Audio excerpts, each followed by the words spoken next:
नमस्कार, आदाब। शख्सियत में मैं समीना आप सबका इस्तकबाल करती हूँ। हम कहीं भी रहें बना लेंगे जगह अपने लिए, हम कहीं भी रहें बना लेंगे जगह अपने लिए, हमको आता है हुनर दिल में उतर जाने का। और ऐसी ही शख्सियत है उनकी जिनकी आवाज़ का सहर सूफियाना कलाम से लेकर भजन, गज़ल और फिल्मी दुनिया को मंत्रमुग्ध कर चुका है, और जिनकी सादगी और बेपनाह मेहनत उनके हर दिल अजीज़ होने की वजह है। शख्सियत में हमारे साथ हैं आज ऋचा शर्मा।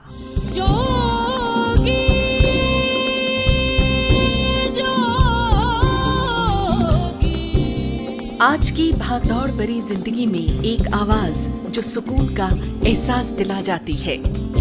मैनू चढ़िया रूप दाज़े प्यार दी भीड़ सुना जावे, नी अज कोई नी अज कोई नी अज कोई जोगी आवे सोहणिया। आवाज का एक बेहतरीन अंदाज,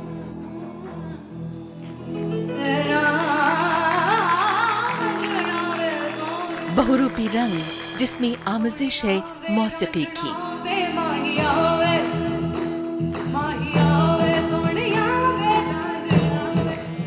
भजन, गजल, फिल्मी गीत, पंजाबी और राजस्थानी लोकगीतों से है जिनकी पहचान। बेहद हसीन शख्सियत ऋचा शर्मा। ढोलक झांझ मंजीरे बाजे गूंज रही शहनाई है, शंखू और मृदंग बज रहे सबने खुशी मनाई है। आशीर्वाद दिया साईं ने,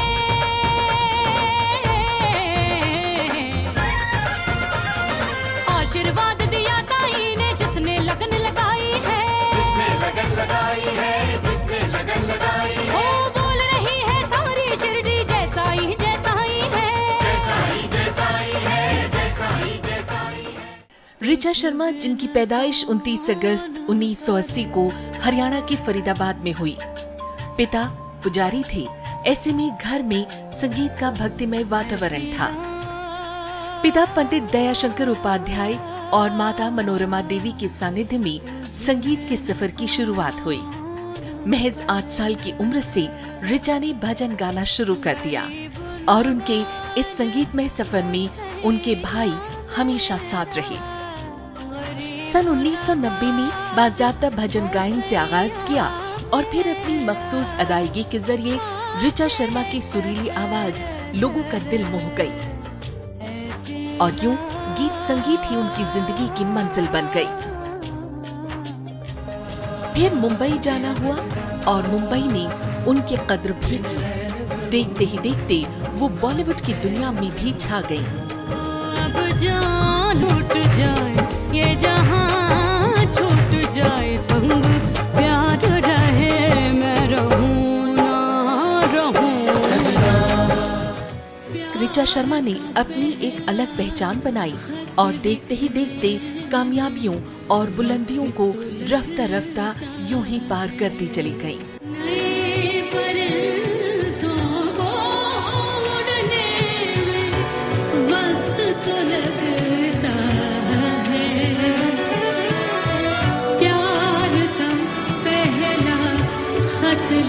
ऋचा शर्मा जिन्हें अब तक कई अवार्ड से नवाजा जा चुका है, जो इनकी जिंदगी का बेशकीमती और नायाब तोहफा है।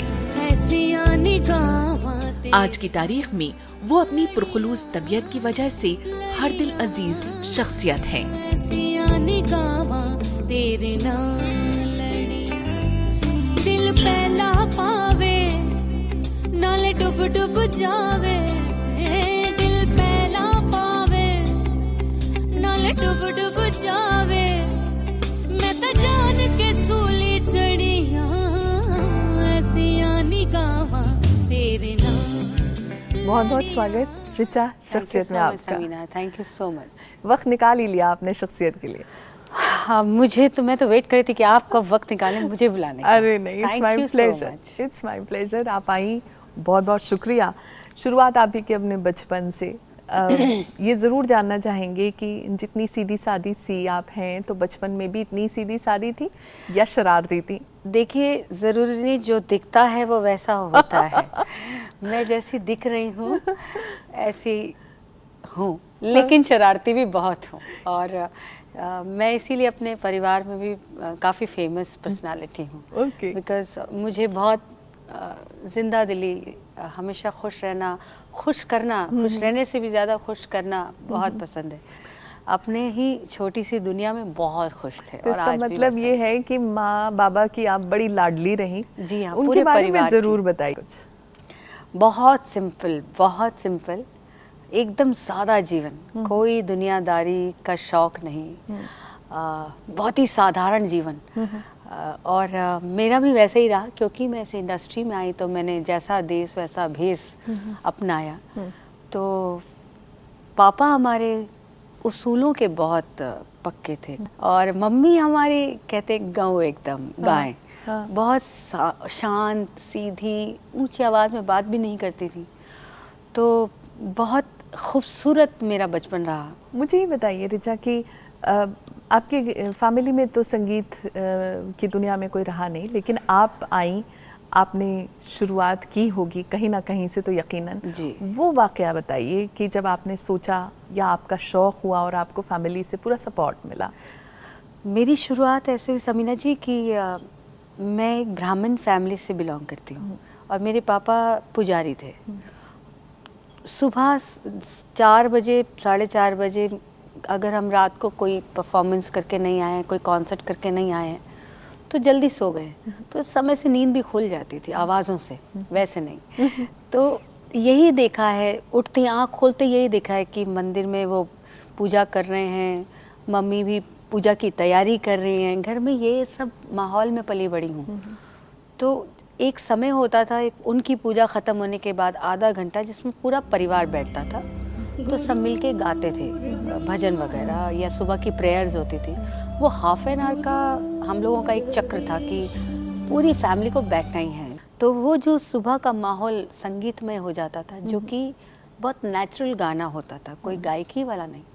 तो मुझे लगता है वो सुर जो है पिताजी से ही आए मुझे। फिर आपकी बाकायदा तालीम कब शुरू हुई और बहुत फिर लेट। किन गुरुओं का सानिध्य आपको मिला? बहुत लेट शुरू हुई। पहले तो मैं ऐसे ही, क्योंकि कहते हैं ना, देने वाला जब देता है तो वो ये नहीं सोचता है कि इस घराने में ये कि इनकी ही जायदाद है, या ये इस घराने में जाना चाहिए, उस घराने में। संगीत सिर्फ घरानों के लिए नहीं होता, मुझे अपने लिए लगता है ऐसा। क्योंकि आज अगर मैं अपने परिवार के सामने कुछ ऐसी गायकी भी कर दूँ तो वो ऐसे अच्छा। कहीं पे वाह नहीं आती है। और ये ज़रूर कहते कि जब तुम गाती हो तो हमारे रोंगटे खड़े होते हैं, तुम कैसा गाती हो, कितना खूबसूरत गाती हो, तुम्हारी आवाज़ कितनी खनकती है, ऐसा बोलते हैं, नेचुरल जो आम ऑडियंस बोलती है। लेकिन एक गवैयों की वाह वाह होती है, वो हमारे परिवार में सिर्फ मेरे बड़े भाई साहब बिट्टू भैया, जिनको मैं बोलती हूँ, वो, क्योंकि उन्होंने मेरी वजह से, क्योंकि मुझे म्यूज़िक सीखना था और अकेले लड़की को फरीदाबाद से दिल्ली अलाउड नहीं था ट्रैवल करना। तो मेरे पिताजी ने बोला एक ही शर्त पे तुम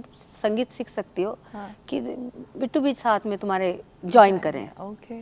तो मेरे भैया ने, क्योंकि वो भी एक नेचुरली अच्छा ही गाते हैं, तो उन्होंने भी संगीत को ज्वाइन किया सीखने के लिए। तो इसी तरह से मैं स्कूल में पढ़ते, छोटे मोटे प्रोग्राम्स करते, लोकल, दिल्ली, सब जगह। देन आई रियलाइज्ड कि एक बेसिक होना बहुत ज़रूरी है, कि ताकि इमारत थोड़ी मजबूत रहे। तो उसके लिए मैंने गंधर्व महाविद्यालय दिल्ली में जो है, वहाँ पे एडमिशन लिया अपने भाई बिट्टू भैया के साथ, और वहाँ 2 साल के करीब टॉप किया। हाँ जी, टॉप किया। जबकि मेरे लिए वो बहुत प्राउड मोमेंट रहा, क्योंकि मैं बीमार बहुत हो गई थी उस दौरान। तो मुझे मेरे गुरुजी जो वहाँ सिखाते थे, IS Bawra ji, specially Delhi से बाइक पर मुझे मेरा कोर्स पूरा कराने फरीदाबाद आते थे।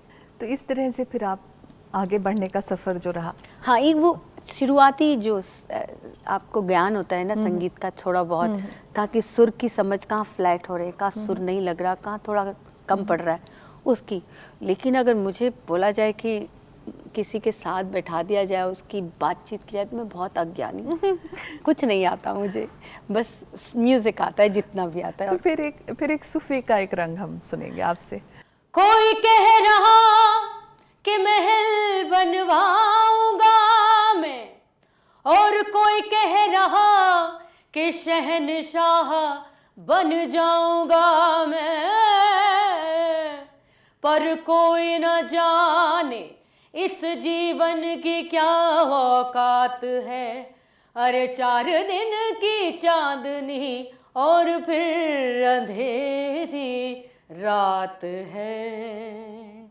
दम मस्त मस्त मस्त मस्त मस्त दम मस्त मस्त मस्त मस्त दम मस्त मस्त मस्त मस्त मस्त दम मस्त मस्त मस्त मस्त मस्त लालू मेरी पत रखियो भला झूले लालण सिंधड़ी दा सेवण दा सखी शाबाज कलंदर दमादम मस्त कलंदर अली तम दम बेह अंदर हो लाल मेरी।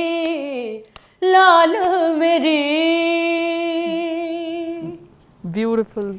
ऋचा, आपके कुछ अपने हैं जिन्होंने अपनी राय का इजहार किया है और जिन्होंने आपके आज तक के सफ़र को देखा है, उनका क्या कहना रहा आपको मैं ज़रूर दिखाना चाहूँगी। प्लीज़ आइए देखते। तुम्हें तो याद नहीं होगा, लेकिन जब तुम बहुत छोटी थी ना, तो तुम्हारे पापा हर चौथे पाँचवें दिन दवाई लेने के लिए आते थे तेरे लिए। तेरा नाम इनिशियली था गिरजा, याद है? बिल्कुल याद। मैं उनको हमेशा कहता था इसका नाम बदल दो तभी ये सुधरेगी, जो बार बार बीमार होती है। तेरा नाम उड़ जाता, अब से तो उड़ ही रही है, तब वापस ज़मीन पे लौटी ही नहीं है। शुरू से ही तुम बहुत मेहनत करी है तुमने। भजन गाया करती थी अपने मंदिर में बैठ के अपने पापा के साथ, उन्हीं से ज़्यादा सीखा तुमने। और बाद में माता की चौकी में जाके थोड़े काम करने लगी, और अब तो पूरी ऊंची, इतनी ऊंची बुलंदी पे तो अब पहुंच ही गई हो तुम। अभी और तरक्की करोगी बेटे। Best of luck. खूब फलो फूलो, उभरो और जाओ ऊपर और ऊंचाइयां छुओ। ऋचा, तू कैसी है? काफ़ी दिन से मुलाकात हुई नहीं। और वो एक चीज़ मैं बोलूँगा, ऋचा मेरी बहुत अच्छी क्लोज है, मेरी बहन है। जहाँ तक सवाल है गाना गाने का, उसका बहुत पसंद करता हूँ मैं उसका, और बड़ी सुरीली है, बहुत अच्छी गाने वाली है। इसको बॉम्बे में मैंने जुगलबंदी की थी, 2 बार हुई उसके साथ। एक बार तो कोक स्टूडियो के उसमें हुई थी, और एक बार नेहरू सेंटर में। तो इतनी अच्छी है वो, और मेरे बहुत करीब है। मेरे बच्चों के साथ भी, बच्चे भी बहुत उससे प्यार करते हैं, मेरी मिसेज भी। तो वो बोलती है, मेरी मिसेज को बड़ी बसंती, वो बोलती है छोटी बसंती। तो ये इन लोगों में हंसी मजाक चलता है। इतनी अच्छी, इतनी मिलनसार है, इसलिए मैं उसको इतना प्यार करता हूँ कि उसका कोई जवाब नहीं। हमेशा उसके घर पे भी मैं गया था, मेरी दुआ है उसके ऊपर, अल्लाह ताला उसको और तरक्की दे और अच्छा गाए। So sweet, so sweet, that's so sweet. ये मेरे मैं उनको पापा के बाद बोलती हूँ, एक और मेरे पापा हैं, और मेरे डॉक्टर अंकल, जिनके हाथों में मेरा एक तरह से जन्म हुआ कह सकते हैं। मैं इनका गाना बहुत पसंद करती हूँ और बहुत सीखती हूँ बिना सिखाए हुए उनके। तो thank you so much Rashid ji. मैं ये ज़रूर जानना चाहूँगी कि दुआबे की गायकी की छाप आप पर कही जाती है, उसके बारे में बताइए, और क्या खासियत है दुआबे की गायकी की? आप हैरान होंगी, मुझे खुद भी नहीं पता था कि मुझ में दुआबे की गायकी। मुझे ये बात पता चली जब ऐसे ही मुंबई में एक महफिल हो रही थी किसी के घर में, तो बहुत सारे कलाकार इकट्ठा हुए थे, और उसमें एक पाकिस्तानी सिंगर हैं जावेद बशीर, वो परफॉर्म कर रहे थे अपने छोटे भाई अकबर अली के साथ। तो ये दोनों गा रहे थे, और वहाँ मेरी उनसे मुलाकात हुई, और वो उन्होंने बोला हम आपका गाना बहुत पसंद करते हैं ऋचा, बहुत तारीफ़ किया। देन उन्होंने, आप दुआबे के हो ना, आप दुआबे की गायकी, दुआबे घराना, something like that. I said what is Doaba? Then he started laughing. तुमको यही नहीं पता? कहते, मैंने कहा सच में नहीं पता भैया मुझे। कहते हैं आपका जो गाना है ऋचा, सारा अंग जो है दुआबे का अंग है। अच्छा। तो ये पंजाब की एक जगह है जो इसको कहते हैं दुआबे की गायकी, और आपकी। तो मैंने उनको बोला कि मैं हो सकता है, क्योंकि मुझे पंजाब के संगीत ने बहुत प्रभावित किया बचपन से ही। तो एक पंजाब का रंग हो जाए। यार ही मेरा कपड़ा लत्ता, यार ही मेरा गहना, आखो नी मैनू ती दो रांझा, वे मैं हीरनी बन के रहना। नी अज कोई, नी अज कोई, नी अज कोई जोगी जोगी जोगी जोगी जोगी,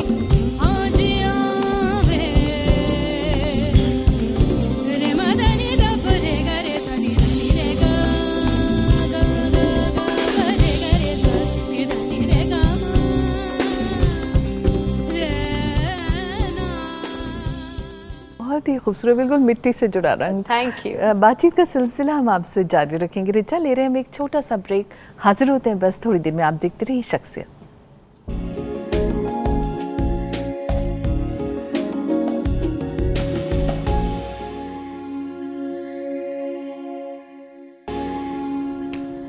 और ब्रेक के बाद शख्सियत में आपका एक बार फिर स्वागत है। हमारे साथ हैं आज गायकी की दुनिया का एक बेहद हसीन सितारा रिचा शर्मा। रिचा, ये बताइए कि ज़िंदगी में बहुत से टर्निंग पॉइंट आते हैं जी। आपकी ज़िंदगी में, जिसे हम कहें एक बहुत बड़ा टर्निंग पॉइंट क्या रहा, और उस टर्निंग पॉइंट के बीच संघर्ष कितना रहा? टर्निंग पॉइंट मेरी ज़िंदगी के एक नहीं दो थे।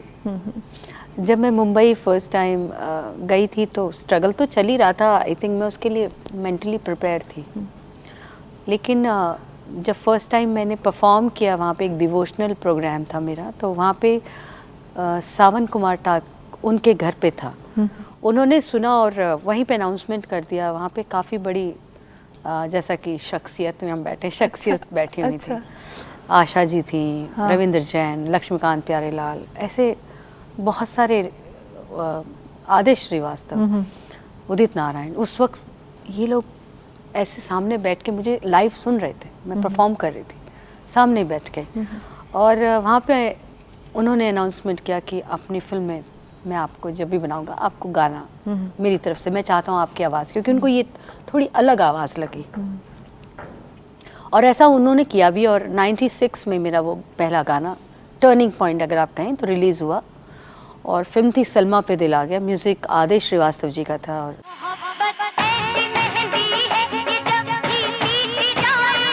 ज़माना देखता रह जाएगा,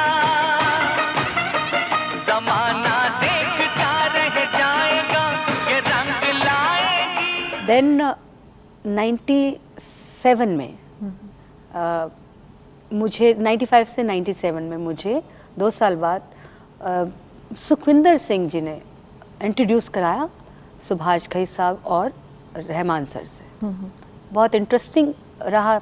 पूरी रात मैंने वो गाना रिकॉर्ड किया और फिल्म थी ताल।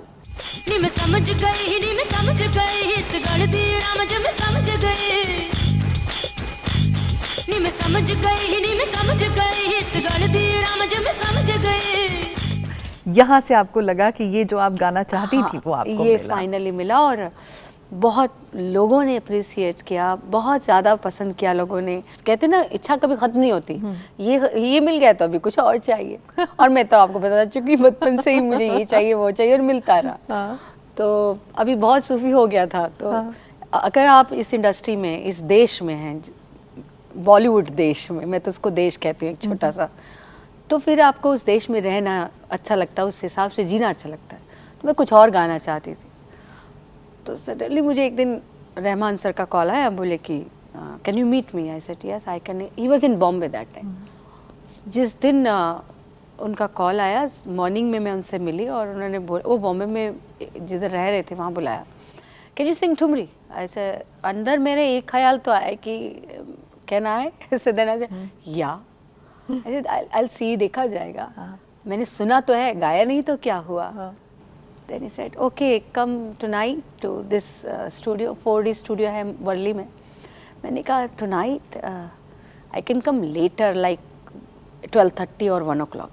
Why? I said I'm performing tonight, so I'll be free by 12, so I'll finish there, then I'll reach to your studio. आप एक काम कीजिए, तो मेरे को मिलिए आप 12:30 1 बजे स्टूडियो पहुंच जाइए। तो मैं पूरा रेडी थी। इंडियन फोक शो था वो, मैंने पूरा वैसा ही कॉस्ट्यूम पहना होता, झुमका एंड ऑल एंड बिंदी और चूड़ियाँ वूड़ियाँ, और ऐसी पूरी सज धज के मैं स्टूडियो पहुंची। Golden lehenga and dupatta and choli, और वो हिल गए देख के मुझे। तो Rahman was smiling and he said, मैंने कहा वो एक्चुअली मैं गेटअप में आई हूँ, आज ठुमरी गानी है तो अच्छा फील आएगा। He said okay, then I sang सैया छोड़ो मोरी बैया। वो अमेजिंग। और मुझे लगता है कि वो मेरी लाइफ का एक बहुत अच्छा काम हो गया मुझसे, वो तो because मुझे of भी बहुत रहमान। पसंद है। एक लाइन जरूर सुनूंगी मैं आपसे। आप मेरा ना फ्री का कॉन्सर्ट शख्सियत में हो रहा है आज। चलिए ठीक है, मैं आपको सुनाती हूँ। चूड़ी जो कोई टूटे, माथे से बिंदिया छूटे, घर क्या बताऊंगी मैं, हाय मर जाऊंगी मैं। जाने दो मोहे कान्हा, कान्हा जी मोहे कान्हा रे, जाने दो मोहे कान्हा रे। सैया